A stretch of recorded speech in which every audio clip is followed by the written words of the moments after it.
Recebi essa pergunta super legal. Qual é a diferença entre disbiose e síndrome do intestino irritável? Então, nesse vídeo a gente vai falar sobre isso. Primeira coisa que vocês precisam entender, disbiose, ela não é o diagnóstico de uma doença. Disbiose é um termo que a gente usa para nos referirmos a um desequilíbrio da microbiota intestinal.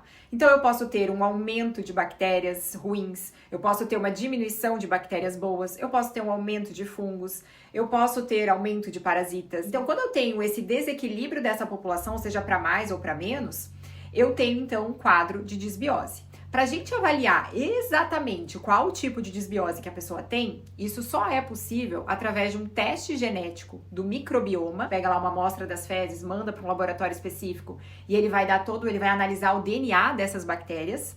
Ou a gente tem alguns outros exames específicos para investigar, por exemplo, o SIBO, que é o supercrescimento bacteriano, onde a gente avalia através do teste respiratório de hidrogênio expirado. Esse teste respiratório de hidrogênio expirado, ele serve para investigar SIBO, que é o supercrescimento bacteriano no intestino delgado, que é um tipo de disbiose.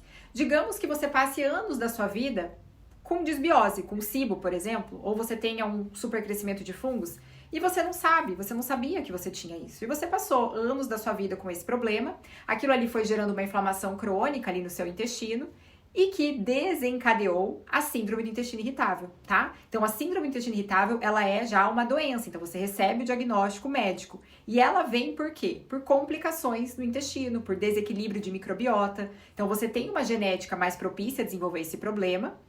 Junto com essa alteração de microbiota, com esse aumento de inflamação e tudo mais, você acaba desencadeando, então, a síndrome do intestino irritável. Então, por isso que os sintomas são parecidos, justamente porque uma causou a outra.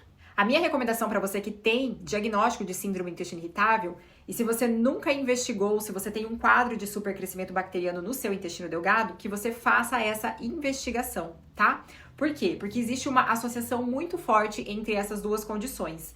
Então, é meio que de praxe, assim. Quem tem diagnóstico de intestino irritável e ainda não fez o exame para investigar supercrescimento bacteriano, faça, tá? Porque se você tiver, muitas vezes, você tratando esse supercrescimento bacteriano, você vai melhorar dos seus sintomas do intestino irritável. Então, siga essa dica, corre atrás disso, porque eu tenho certeza que isso pode te ajudar e muito no seu tratamento.